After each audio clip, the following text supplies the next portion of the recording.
읽으신 한 절 말씀을 중심으로 제목을 한번 따라 하실까요? 신앙을 다시 세우다.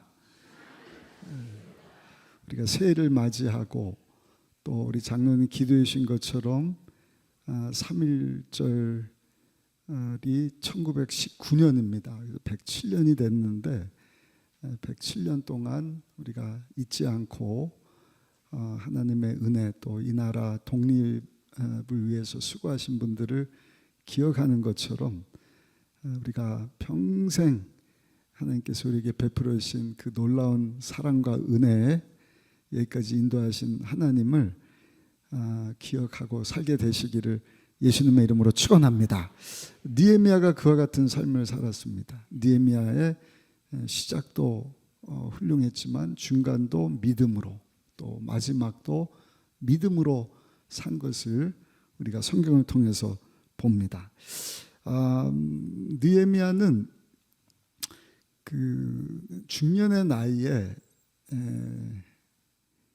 예루살렘 성전이 불타고 성벽이 무너졌다는 얘기를 듣습니다. 그래서 왕에게 나가서 부탁을 합니다. 제가 이 소식을 듣고 가기를 원합니다. 먼저 하나님 앞에 기도했는데 하나님께서 느헤미야로 하여금 그 무너지고 방치된 140년 된 그 성벽을 네가 재건하면 좋겠다. 그래서 왕 앞에 나가서 엎드려 기도하고 응답받고 필요한 것 뭐 자재들 이런 거 가지고 가서 52일 만에 성벽을 다 재건을 합니다. 할렐루야. 근데 떠나올 때 왕하고 아닥사스다 왕인데 약속을 했어요. 뭐 계속 있는 것이 아니라 제가 한 10년 정도 가 있다가 이제 그 기간이 차면 돌아오겠습니다. 그래서 다시 돌아가는데 갔다가 한 10년 만에 돌아간 것 같아요. 그리고 11년 차에 다시 돌아가야겠다 생각을 하고 12년 차에 그러니까 떠난 지 한 1년 만에 다시 예루살렘 성으로 오게 되는 내용이 오늘 느헤미야서 13장에 나오는데 우리 6절 말씀을 한번 읽어보시겠습니다. 6절입니다.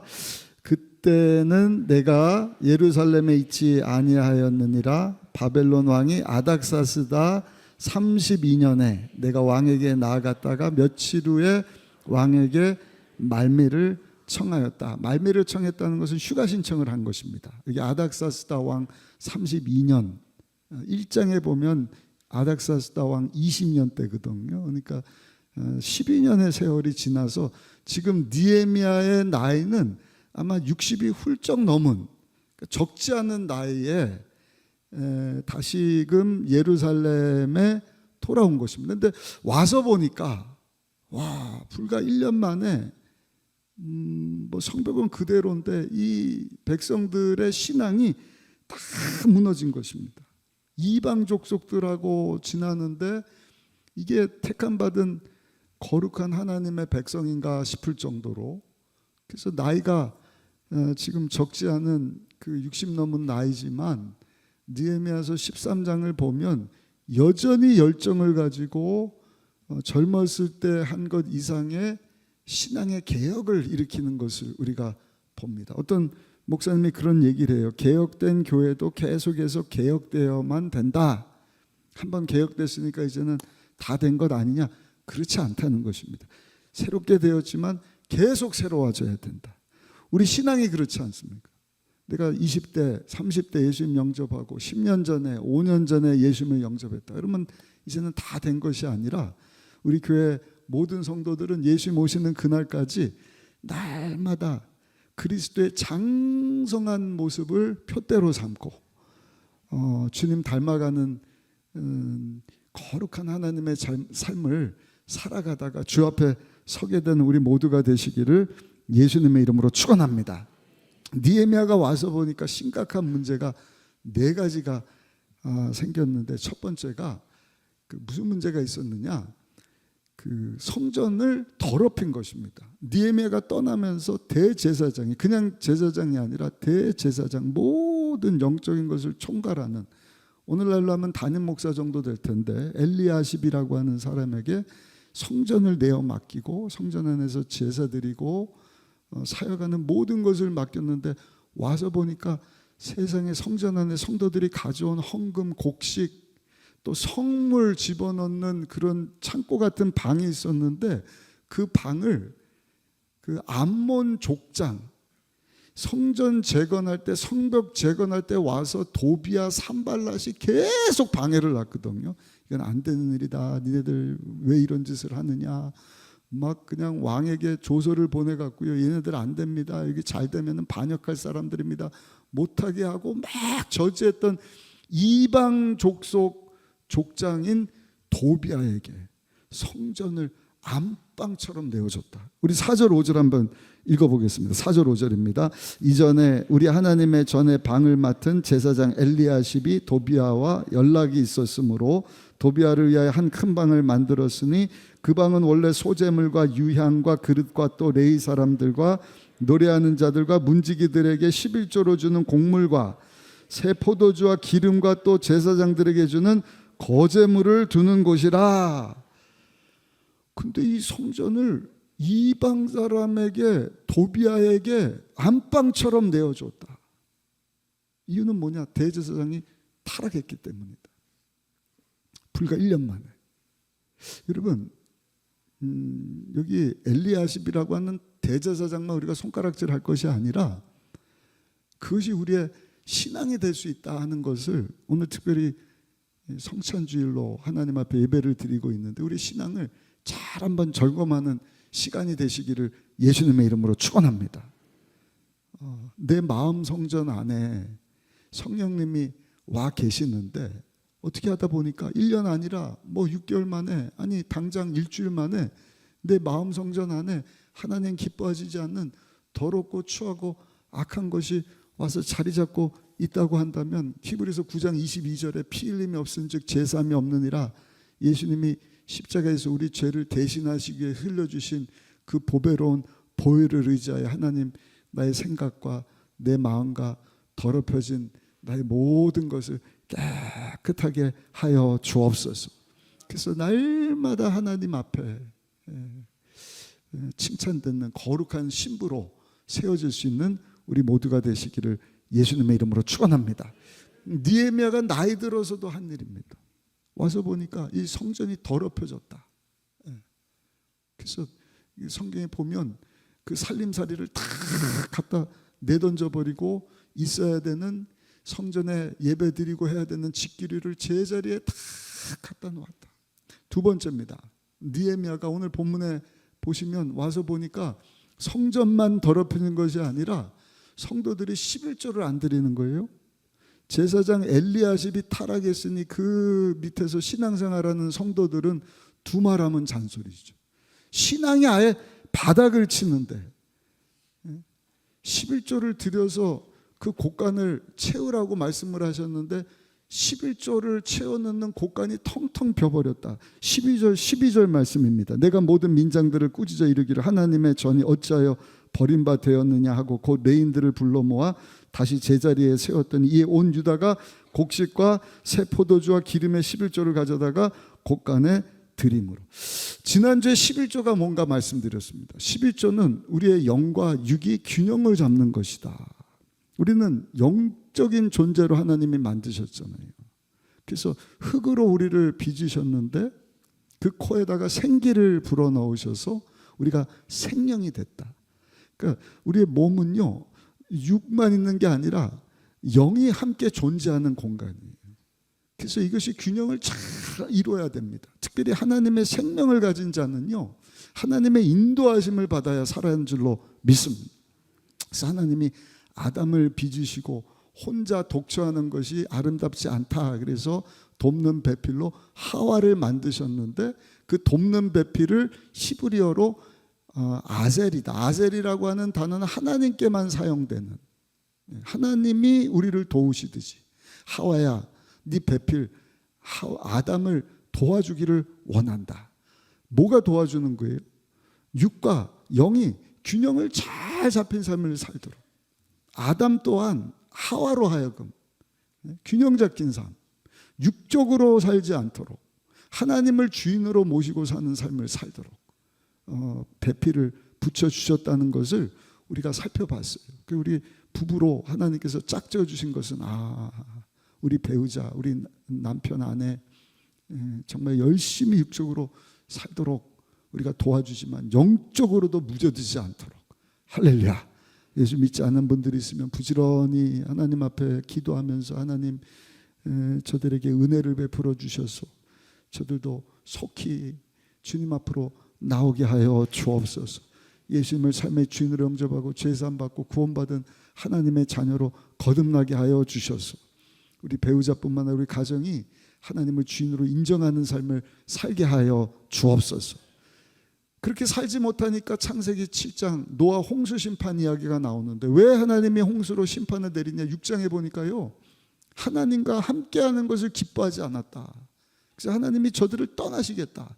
뭐라고 말씀드려요? 저들이 육신이 되었다. 영적인 것이 없는 거예요. 육을 쫓아서만 사는 거예요. 하나님이 저들의 주인 되심을 잊어버리고 그냥 자기네들 마음대로 육에 속한 썩어 없어질 것을 위해서만 사는 존재가 되었다. 그 하나님이 그것을 기뻐하지 않으시는 거예요. 노아의 홍수 심판을 내리셔서 노아 가족 외에는요 다 제거하시는 내용이 창세기 7장에 나오지 않습니까? 그래서 창세기 28장 가서 보면 야곱이라고 하는 사람이 나오는데 아버지 속이고 형을 속여서 장자권 축복권을 딱 가로채는 거예요. 그 형이 죽이겠다고 달려드니까 이제 외삼촌 라반의 집으로 가다가 루스라고 하는 곳에서 하나님이 딱 만나 주시는 거예요. 사랑하는 성도 여러분, 하나님이 은총 베풀어 주신 자는요 반드시 다시 오셔서 똑바로 살라고 말씀해 주시는 줄로 믿습니다. 아멘. 신명기 11장에 보니까 하나님께서 택하라는 거예요. 여기 축복받을 일이 있고 저주받을 일이 있어. 네가 은혜를 입고 하나님의 자녀가 되었으니 이제 네가 복된 인생을 살래? 저주받은 인생을 살래? 여러분, 구원은 전적으로 하나님께서 우리에게 베풀어 주시는 하나님의 은혜입니다. 오늘 이 자리에 참석하신 저와 여러분들이 그 은혜를 입고 예수님을 영접하고 죄사함 받고 하나님의 자녀로 거듭나게 된 줄로 믿습니다. 그 하나님께서 우리에게 선택권을 주시는 거예요. 너 하나님 말씀대로 순종하면서 살다가 성경에 약속하신 복을 받을래? 아니면 네 맘대로 육을 따라서 썩어 없어질 것을 위해서 살다가 저주를 받을래? 여러분, 이렇게 책망의 메시지를 가지고 필요하면 작대기를 들어서라도 여러분 우리를 하나님께서 다스려 주시는 것이 복인 줄로 믿습니다. 이 야곱을 하나님께서 그렇게 만나 주신 거예요. 야곱아, 버리지 않으시는 거예요. 너 육으로만 살면 되겠냐?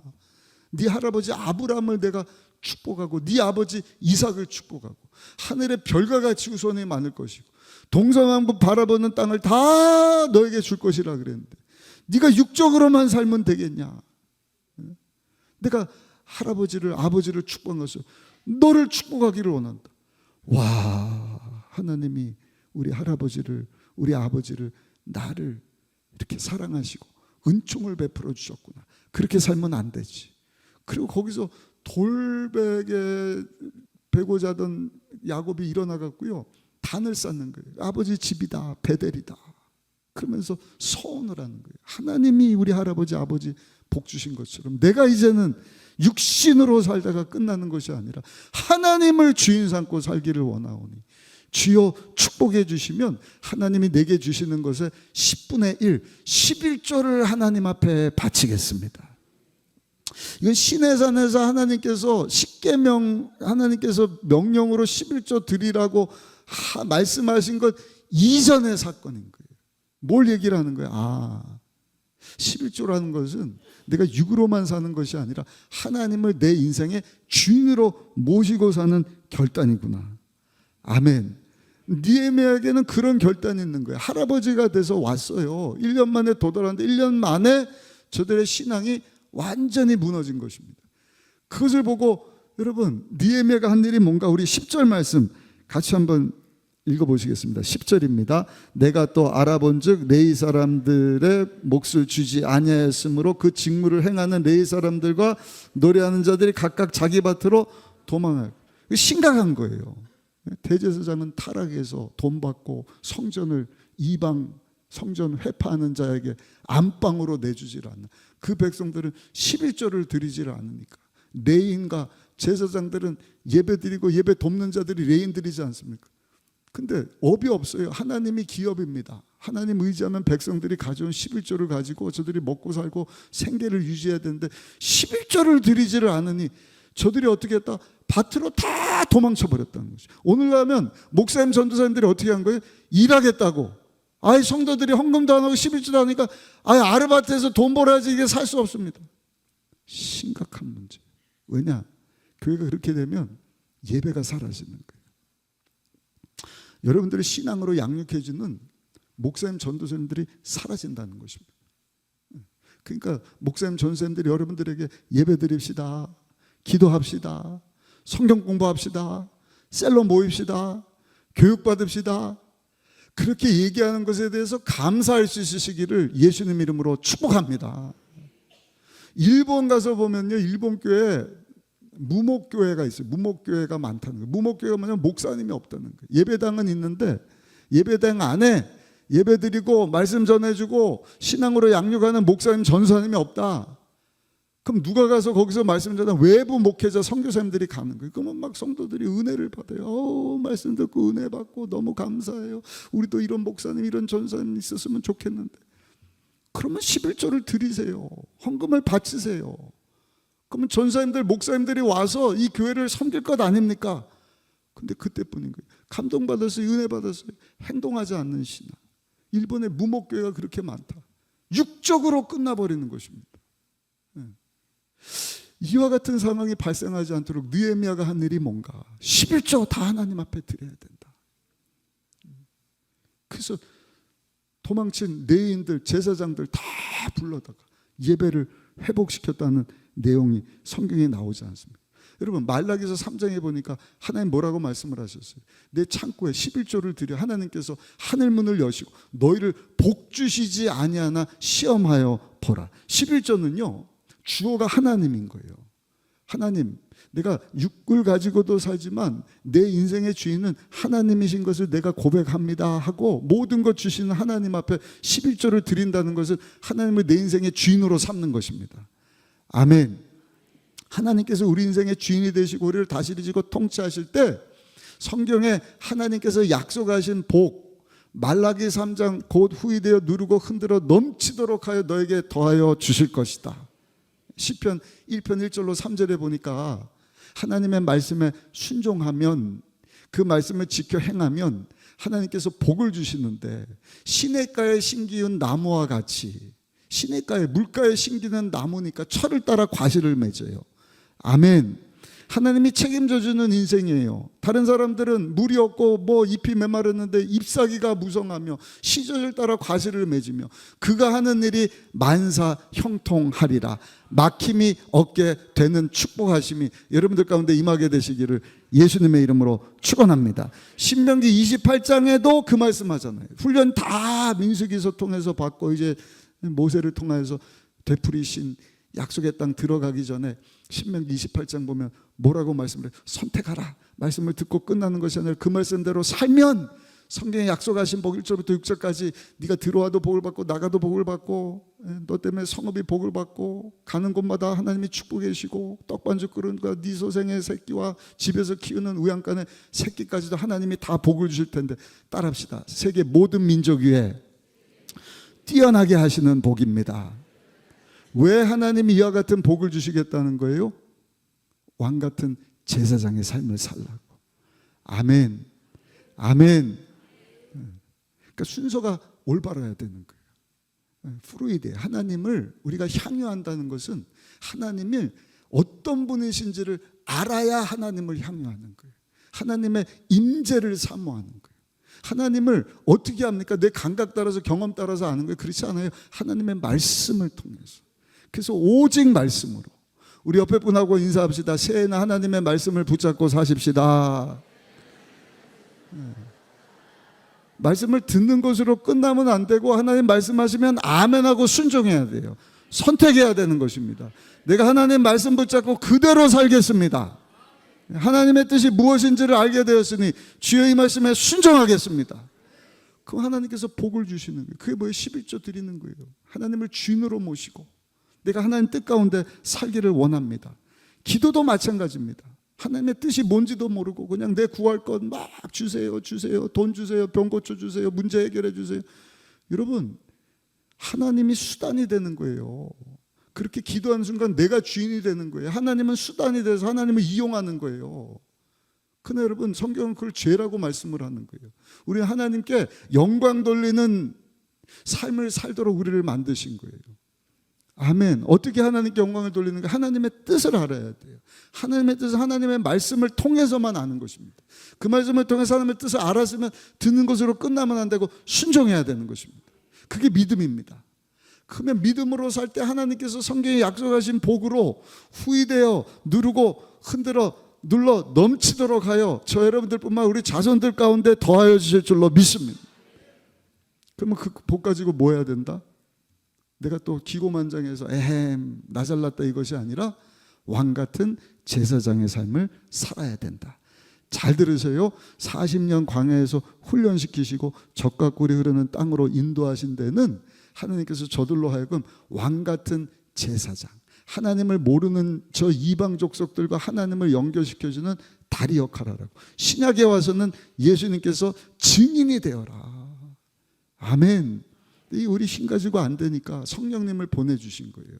오늘 예배 참석하신 저 여러분들 주신 말씀 붙잡고 아버지 내 인생의 주인은 하나님이십니다. 내 삶을 주께 맡깁니다. 믿음으로 살아가는 우리 모두가 되시기를 예수님의 이름으로 축원합니다. 이 일이 쉽지 않은 일이기 때문에 이 엄청난 일을 하고 14절에 보니까 느헤미야가 하나님 앞에 기도하는데 이 기도가 우리의 기도가 되기를 바랍니다. 14절 한번 읽어보겠습니다. 내 하나님이여 이 일로 말미암아 나를 기억하옵소서. 내 하나님의 전과 그 모든 직무를 위해 내가 행한 선한 일을 도말하지 마옵소서. 믿음으로 사는 사람만 이런 기도를 할 수 있는 거예요. 주여 내가 하나님의 말씀에 순종하고 하나님의 뜻을 알고 그 말씀대로 살기를 내가 살 뿐만 아니라 가르쳐 지키게 하라. 이 백성들 하여금 일을 성전 청소하고 그리고 11조 드리지 못하는 거 다 11조를 드려 믿음 생활 잘하게 하셨으니 하나님 나를 기억하여 주옵소서. 내 인생의 주인이 되어 주옵소서. 세 번째, 와서 보니까 또 한 가지 문제가 있는데 안식일을 안 지키는 거예요. 안식일을. 제사장이 타락하니 11조를 안 드리고 또 한 가지 안식일을 지키지 않는데 누가 안 지키느냐? 돈 좀 있다고 하는 귀족들. 보니까 어리석거든요. 주일날 뭐 아무것도 안 하고 놀기만 해. 왜 그래? 장사해 장사. 돈 벌어. 여기 있으니까 와서 사. 이익에 눈이 멀어갖고요. 장사하는 안식일을 지키지 못한 이것에 대해서 느헤미야가 15절 16절에 뭐라고 말씀을 하느냐. 우리 15절 16절 한번 읽어보겠습니다. 그때 내가 본즉 유다에서 어떤 사람이 안식일에 술틀을 밟고 곡식단을 나귀에 실어 운반하며 포도주와 포도와 무화과와 여러 가지 짐을 지고 안식일에 예루살렘에 들어와서 음식물을 팔기로 그날에 내가 경계하였고 또 두로 사람이 예루살렘에 살며 물고기와 각양 물건을 가져다가 안식일에 예루살렘에서도 유다 자손에게 팔기로. 십계명은 하나님께서 우리 행복을 위해서 주신 오늘까지 유효한 계명인 줄로 믿습니다. 1계명부터 3계명까지 주 너의 하나님을 경외하라. 하나님의 다른 신을 섬기지 말라. 우상 숭배하지 말아라. 하나님을 위한 것. 그리고 네 번째부터는 사람을 위한 것. 안식일을 거룩하게 지켜라. 근데 여러분 이 모든 것이 사실은 우리를 위한 거거든요. 안식하라는 거예요. 안식. 운동을 할 때도요. 계속 쉬지 않고 운동하면 탈진해 버리는 거예요. 그래서 모든 운동은요. 하프타임이 있어요. 아니면 쿼터면은 4분의 1 뛰고 잠깐 쉬었다가 이제 2쿼터 들어가고, 축구하는데 전반전 뛰고 안 쉬고 나는 뛸 수 있어요. 쉬지 않고 뛰면 그 사람은 뛰는 것처럼 보이지만 금방 쓰러져 갖고 실려갑니다. 하나님이 우리를 만드셨어요. 아멘. 우리는 하나님의 창조물입니다. 뿐만이 아니라 하나님이 만든 세상에 우리가 살고 있는 거예요. 그러니까 우리를 누구보다 잘 아시는 하나님이 우리의 유익을, 우리의 행복을 위해서 주신 것이 십계명이지 않습니까? 그리고 안식일이지 않습니까? 안식일 날은 하나님 앞에 나와서 거룩하게 예배드리고 다른 공동체, 하나님께서 주신 것 가지고 어떻게 하면 잘 섬길 수 있을까? 주님 닮은 모습으로 우리가 함께 세워져 갈 수 있을까? 물론 쉼과 재충전의 시간을 가져야 되는 것이지만, 지난주에 말씀드리지 않습니까? 안식일은요, 하나님께 한번 따라합시다. 다 내어 맡기는 것입니다. 11조가 하나님이 나의 주인임을 고백함과 동시에 안식일을 거룩히 지킨다는 것은 일주일 내내 열심히 뛰는 거예요. 아멘. 그리고 7일째는 쉬어야 돼요. 쉰다는 것은 그냥 쉬는 것이 아니라 하나님께 내어 맡기는 것입니다. 내어 맡길 때 하나님께서 책임져 주시는 삶을 살게 될 줄로 믿습니다.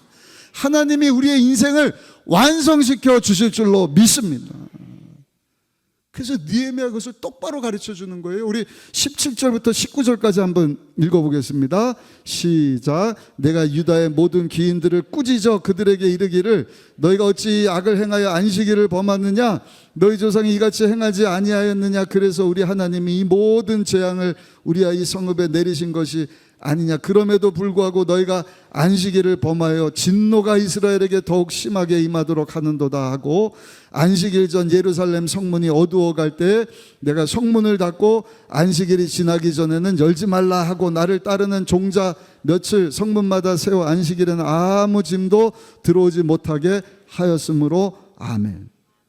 대단한 사람이에요, 느헤미야. 근데 여러분, 하나님이 우리 행복에서 10계명을 주셨는데 10가지 계명 중에서 하나님이 손수 스스로 그 계명을 이렇게 지켜야 한다 하고 보여주신 것이 뭐냐? 안식일을 거룩히 지키라는 것입니다. 말씀으로 우주를 6일 동안 창조하셨잖아요. 그리고 7일째 쉬셨어요. 안식하셨어요. 친히 보여주시는 거예요. 얘들아, 내가 너를 만들었어. 니네들이 행복하게 살려면 7일째 되는 날은 안식해야 돼. 거룩하게 지켜야 돼. 하나님께 내어 맡기는 거야. 그때 하나님께서 우리 인생을 완성시켜 주는 것입니다. 아까 말씀대로 운송선과 쉬지 않고 계속 뛰잖아요. 잘 될 것 같죠. 왜냐면 뭔가 부족하거든. 1%, 20% 아진 것 같아서 쉬지 않고 막 잠도 안 자고 일해야 될 거고 이래야 되느냐? 안 되는 거예요. 될 듯 될 듯 안 잡히는 거예요. 나중에는 건강까지 망치는 거예요. 문제가 더 꼬이는 거예요. 근데 일주일 동안 열심히 최선을 다하고 7일째 되는 안식일 날은 주여 주 앞에 나와 내가 예배드리며 안식합니다. 쉼을 얻습니다. 주께 내어 맡깁니다. 하나님 책임져 주옵소서. 다스려 주옵소서. 가장 좋은 길로 인도해 주실 줄로 믿습니다. 창조의 하나님이 창조적인 일, 눈으로 본 적도 없고 귀에 들은 적도 없는 새 일을 이루셔서 나로 하여금 감탄하게 하실 줄로 믿습니다. 내 인생을 완성시켜 주실 줄로 믿습니다. 그 믿음 가지고 살아가는 우리 성도님들 되시기를 예수님의 이름으로 축원합니다. 오늘 주일날 여러분, 우리뿐만이 아니라 느헤미야의 신앙을 보면서 신앙을 세워가자. 우리 자녀들이 그렇게 신앙생활하고 있는지를 보셔야 된다는 거예요. 22절 보니까 이 일을 위해서 느헤미야가 하나님 앞에 또 기도합니다. 22절 한번 읽어보겠습니다. 내가 또 레위 사람들에게 몸을 정결하게 하고 와서 성문을 지켜서 안식일을 거룩하게 하라 하였느니라. 내 하나님이여 나를 위하여 이 일도 기억하시옵소서. 주의 크신 은혜대로 나를 아끼시오. 어려운 일이지만 말씀에 순종합니다. 그니 나를 기억하여 주옵소서. 이런 기도할 만한 자격이 있지 않습니까? 우리 자녀들에게 내가 그걸 가르치고 있는 거. 아니면 나만 주일날 와서 열심히 예배 드리는데 우리 자녀들은 하나님 누군지도 모르고 육신대로만 살고 자기가 뭔가를 완성시킬 것처럼 그냥 막 쉬지도 않고 일하고, 그래서는 안 되는. 그래서 유대인들은요, 이 말씀을 붙잡고 지난 2000년 동안 디아스포라 전 세계에 흩어져 지나지만 안식일 지키는 것을요 목숨 지키는 것처럼 지켰다는 것입니다. 근데 뭐라고 얘기를 하는 거예요? 저들이 안식일을 지키는 것처럼 보였지만 안식일이 저들을 지켜주었다. 바꿔서 얘기하면 말씀에 순종했을 때 하나님께서 어디 가서 학대받고 학살당하고 막 몇백 명씩 죽어가지만 하나님이 저들을 지켜주시고 보호해 주셨다는 것입니다. 마지막 때 우리 성도님들 끝까지 느헤미야처럼 처음도 좋지만 중간도 좋고 끝도 정말 하나님 앞에 칭찬 듣는 우리의 신앙이 되기를 예수님의 이름으로 축원합니다. 그래서 우리 자녀들에게까지 잘 가르쳐 주셔서 하나님께서 완성시켜 주시는 삶을 살아갈 수 있는 우리 모두가 되시기를 예수님의 이름으로 축복합니다. 네 번째 문제, 아주 심각한, 가장 심각한 문제가 뭐냐? 이방인들과 결혼한 것입니다. 지난주에 생각나셔요? 은혜를 받고 뭐 성전 재건하고, 예? 하나님이 역사니까 수문학 강장에 모여서 회개하고, 모세와 약속했던 그 말씀대로 살겠습니다. 막 산에 가서 나무 가져다 초막절 지키고 11조 안식일 지키고, 이방 사람들하고 결혼하지 않겠습니다. 우리 아들 딸들 시집장가 보내지 않겠습니다. 도장 찍고 여러분 봉인까지 딱 했단 말입니다. 근데 1년 만에 그 결단, 그 결심이 와르르 무너진 거예요. 와서 보니까 이방 여인들하고 결혼을 했는데 세상에 아이들이 모국어를 못해요. 시브리어를 못해요. 엄마하고 시간을 보내다 보니까 다른 이방 사람들 말은 잘하는데 모국어를 할 수 없게 되었다. 23절 24절 한번 읽어보겠습니다. 그때 내가 또 본즉 유다 사람이 아스돗과 암몬과 모압 여인을 맞아 아내로 삼았는데 그들의 자녀가 아스돗 방언을 절반쯤은 하여도 유다 방언은 못하니 그 하는 말이 각 족속의 언어입니다. 언어는 사상의 뿌리라고 얘기하지 않습니까? 그래서 제가 미국에서 지나보니까요, 넌 한국 사람이다 아무리 말해봐야 한국말을 모르면 한국 사람인 것을 잊고 사는 거예요. 분명히 한국 사람인데 말하는 것이 영어만 한다 그러면 생각과 모든 사상이 그냥 영어권이에요. 그래서 잘하는 한인교회들 다는 아니지만 목숨 걸고 한국어 학교를 가르치는, 한국 학교를 운영을 하는, 한국어를 가르쳐주고 너는 한국말이다, 분명한 정체성. 그 지나고 보니까 한 세대 30년 지나고 오늘날 분명한 정체성 가지고 뭐 이중원 한 사람 100% 나는 한국 사람, 100% 나는 미국 사람, 흔들리지 않는 정체성을 가지고 살지 않습니까? 그래서 하나님께서 이방 사람들하고 결혼하지 말아라. 왜? 저들이 들어와서 하는 일이 뭔가 사상을 흔들어 보는 거예요. 왕 같은 제사장의 직분을 까먹고 살게 하는 거예요. 그냥 육으로만 살게 하는 거예요. 네가 주인이야, 하나님이 주인이 아니라 네가 잘 먹고 잘 살면 돼. 이거 우상숭배하면 그렇게 돼. 그러니까 하나님이 가장 미워하는 것이 우상숭배이지 않습니까? 영적인 모든 질서가 깨어지는 것이 우상숭배할 때 깨어지거든요. 그러면 이방 사람하고 결혼하면 그 사람이 섬기는 그 우상도 가져오잖아요. 언어만 가져오는 것이 아니라 그 우상을 가져오는. 26절에 보니까 느헤미야가 너무 안타까워서 솔로몬 왕 비유를 듣는 거예요. 하나님이 지혜 주셔서 하나님 주인 삼고 살았을 때 그 지혜를 배우려고 전국에서 사람들이 뭐 그냥 줄을 서서 솔로몬 왕을 만들고 큰 나라를 이루었는데 자기 생각에 딱 사로잡히니까 좋아 보이죠. 정략 결혼하고 이 사람 저 사람 세상에 1000명하고 결혼을 맺으니까 저녁마다 여인들이 와갖고 임금님 나를 사랑하시면 우리나라에서 믿는 우상 하나 드리시죠. 뭔데 가져와봐. 이겁니다. 이것저것 막 1000개가 넘고 산당을 쳐줘야 돼요.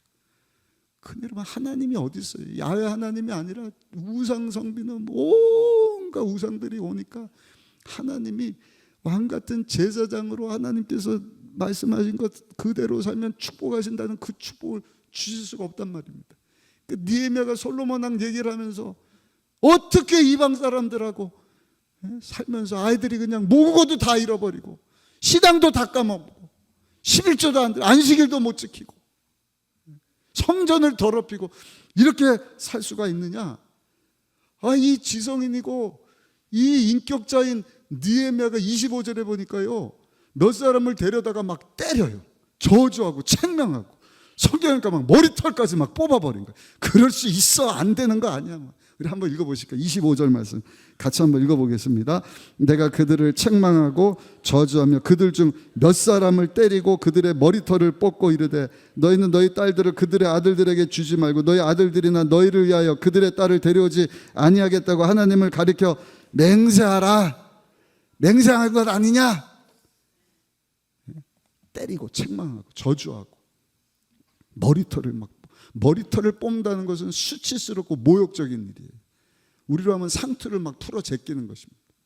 있을 수 없는 일이죠. 그게 다행인 것이 여기 보니까 몇 사람만, 누구예요? 알아들을 만한 사람. 잘 되자고 하는 것이지. 육으로 있다가 좋은 게 좋은 거다 우상 드리고 정체성도 까먹고 그럼 하나님의 심판이 저들을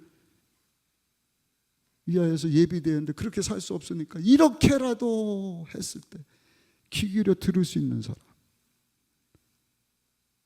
목사님, 전사님들이 정말 우리 성도님들을 사랑하고 아껴서 성경적으로 권면을 할 때 여러분들이 아멘하고 순종하는 지혜로운 자들 되기를 예수님의 이름으로 축원합니다. 아멘. 그러면서 이 어려운 일을 진행하고 느헤미야가 또 하나님 앞에 기도하는 내용이 오늘 읽으신 본문 30절 31절인데 느헤미야서 13장 마지막이 느헤미야의 기도로 끝나요. 그래서 30절과 31절 말씀을 읽고 오늘 말씀을 마치도록 하겠습니다. 우리 30절과 31절 말씀 같이 한번 읽겠습니다. 내가 이와 같이 그들에게 이방 사람을 떠나게 하여 그들을 깨끗하게 하고 또 제사장과 네 사람의 반열을 세워 각각 자기 일을 맡게 하고 또 정한 기한에 나무와 처음 익은 것을 드리게 하였사오니 내 하나님이여 나를 기억하사 복을 주옵소서. 아멘. 이와 같은 믿음의 고백이 저 여러분들 가운데도 고백되어지게 되기를 예수님의 이름으로 축원합니다. 하나님이 우리에게 요구하시는 것이 뭘까? 잘 먹고 잘 사는 것, 큰 집 사고 돈 잘 벌고 좋은 직장 얻고 자녀들 출세하고 아프지 않는 것, 뭐 그것도 하나님께서 귀하게 여기시겠지만 하나님은요 구약 신약 전체 가운데 요구하신 것이 딱 한 가지. 내가 거룩하니 너희도 거룩한 삶 살지어다. 아멘. 네가 거룩하게 살았느냐? 네 가정을 거룩한 가정을 만들었느냐? 더 나아가서 너에게 준 자녀들을 거룩한 자녀로 만들어서 하나님 앞에 섰을 때 정말 순결한 신부로 세상과 구별된 자녀로 세웠느냐? 오늘 3.1절 맞이해서 성찬 주일입니다. 우리가 기억할 것이 많이 있지만 십자가에서 우리를 위하여 몸짓고 피 흘리신 우리 예수님을 기억하고 기념하면서 오늘 주신 말씀을 붙잡고 아버지 나의 신앙을 새롭게 세워가게 하여 주옵소서.